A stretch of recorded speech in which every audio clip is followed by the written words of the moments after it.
There are so many ways you can be energy efficient this winter, not just by maybe turning off your lights. Here to share some tips in today's CI Home, we have Eastern Illini Electric Cooperative, and Mike Wilson, the Vice President of Member and Community Relations, joins us. Hi, Mike. How are you? Hi there. Hi.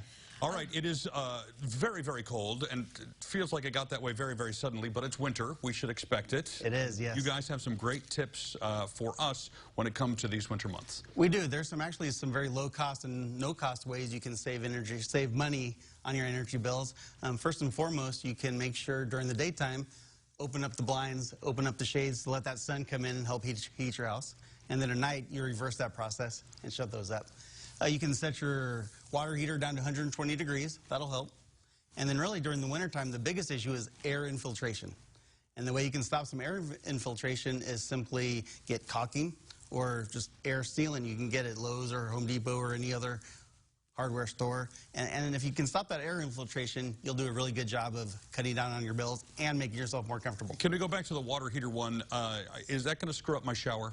Not at all. Like I need the hot shower. Right, because like what is the right temperature? Well, if you say 120. 120 degrees, and you'll still have a nice warm shower at 120 degrees. Okay, and the little bean-filled socks that I have at the bottom of my doors, those are good things? Those are helping Again, that's air infiltration, so that's very good things. What about changing out your furnace filter? How often do you have to do that? Yeah, you should really do that at least every season. So when you start heating mode, in the fall, you should put in a new filter. And then when you start cooling mode there in the late spring, early summer, you should change out your filter then too. Okay, I get the closing the blinds and opening the blinds, but what if that air is coming through your windows? Is that where you're saying put the...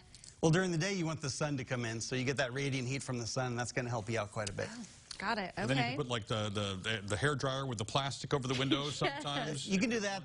That's a little bit more involved. Yes. And if you don't do that right, it's really not doing you much good, but it definitely can help. Yes. Well, and you also can help people who may be having some problems paying their electric bills. Is that right? Absolutely. There's a program called LIHEAP.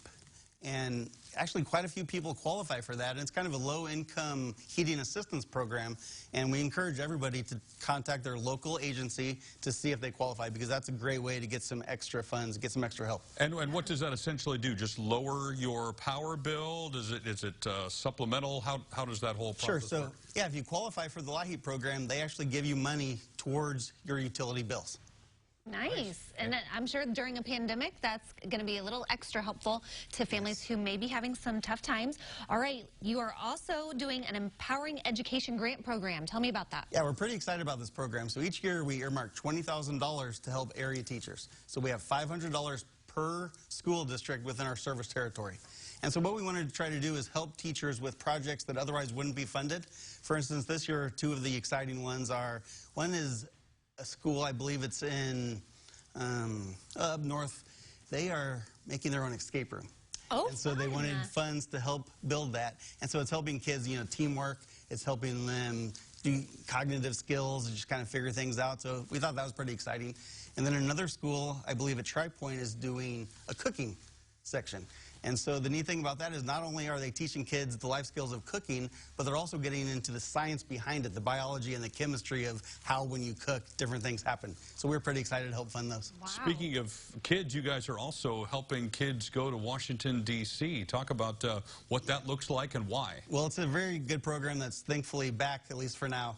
And so it's called the Youth to Washington program. And every year we send 4 students that are either sophomores or juniors in high school that are members of Eastern Illini Electric Cooperative out to Washington, D.C. on a free trip so they can see how government works out there.